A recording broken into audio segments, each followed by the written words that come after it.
Hello guys, రీసెంట్గా మణిశర్మ గారిది ఒక ఇంటర్వ్యూ వచ్చింది. ఆ ఇంటర్వ్యూలో ఆయన ఒక మాట అన్నారు. అది విని నాకు చాలా బాధేసింది. ఆయన ఏమన్నారంటే, పెద్ద హీరోల సినిమాలు నాకు రావట్లేదు, తమన్ అండ్ డిఎస్పికి ఛాన్సెస్ వస్తున్నాయి.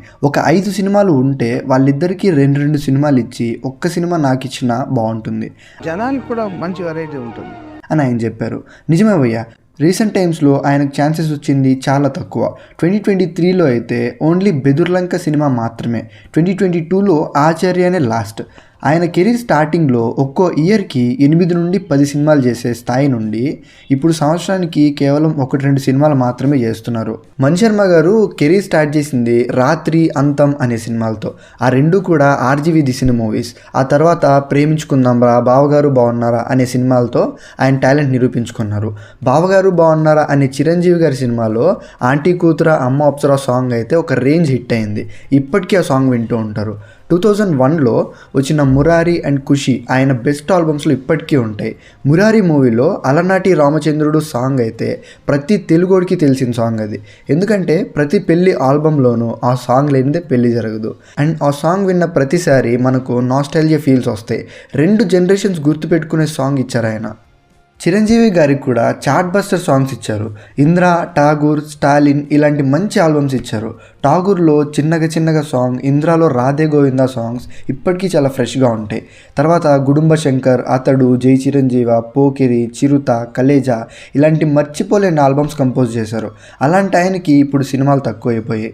Next Double Smart and Kannappa మూవీస్కి మణిశర్మ గారే మ్యూజిక్ ఇస్తున్నారు.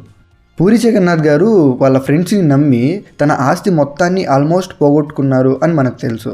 కానీ మణిశర్మ గారు కూడా ఆల్మోస్ట్ 100 కోట్లకు పైనే పోగొట్టుకున్నాను తెలిసిన వాళ్ళని నమ్మి అని చెప్పారు. ఆయన చేసిన 200 సినిమాలకు వచ్చిన డబ్బుల్ని ఇలానే పోగొట్టుకున్నాను అని చెప్పారు. అండ్ మహేష్ బాబు గారికి మణిశర్మ గారికి మధ్య దగ్గర బాండ్ ఉండేదంట. మ్యూజిక్ కంపోజిషన్ టైంలో మహేష్ బాబు గారు మణిశర్మ గారికి కాల్ చేసి మరీ డిస్కస్ చేసేవారంట. వీళ్ళిద్దరి కాంబినేషన్లో 10 సినిమాలు వచ్చాయంటే వీళ్ళిద్దరి మధ్య ఎంత క్లోజ్నెస్ ఉండేదో అర్థం చేసుకోవచ్చు. మహేష్ బాబు గారు లీడ్ యాక్టర్గా డెబ్యూ ఇచ్చిన మూవీ రాజకుమారుడు నుంచి వంశీ, మురారి, టక్కరి దొంగ మూవీలో అయితే నలుగురికి నచ్చినది సాంగ్ నాకు భలే ఇష్టం. దెన్ బాబీ, ఒక్కడు, అర్జున్, అతడు, పోకిరి, కలేజా ఇలా 10 సినిమాలకు మ్యూజిక్ ఇచ్చారు. అతడు మూవీలో అయితే ఈ షార్ట్ చూస్తే ఆ బీజం గుర్తొచ్చేస్తుంది. అంత ఎక్కేసింది ఆ బీజం మనకు.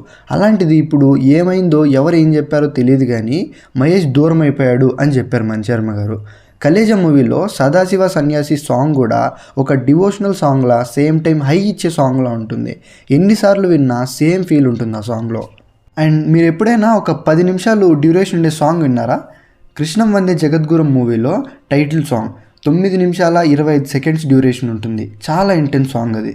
అదే కాదు, వరుడు మూవీలో పెళ్లి సాంగ్ అయితే ఆల్మోస్ట్ 13 నిమిషాలు ఉంటుంది. ఇలాంటి ఎక్స్పెరిమెంట్స్ కూడా చేశారు ఆయన. అన్ని లాంగ్వేజెస్లోనూ కలిపి మణిశర్మ గారు ఆల్మోస్ట్ 225 మూవీస్కి మ్యూజిక్ కంపోజ్ చేశాను అని చెప్పారు. ఇంకా సాంగ్స్ని లెక్క పెడితే 225 మూవీస్ ఇంటూ 5 సాంగ్స్ చేసినా కూడా 1125 సాంగ్స్ అవుతాయి. మణిశర్మ గారికి ఇప్పటికీ కూడా ఆయన కెరీర్లో బెస్ట్ సాంగ్ అండ్ ఆల్బమ్ తెలియలేదంట. ఇంకా చెయ్యాలి అనే క్యూరియాసిటీ ఉందంట. సో ఆయనకు ఇంకా మంచి ఆపర్చునిటీస్ రావాలి అని కోరుకుందాం. మణిశర్మ గారి మ్యూజిక్కి మీరు ఫ్యాన్స్ అయితే కమెంట్ చేయండి. Meet you guys with another video. By.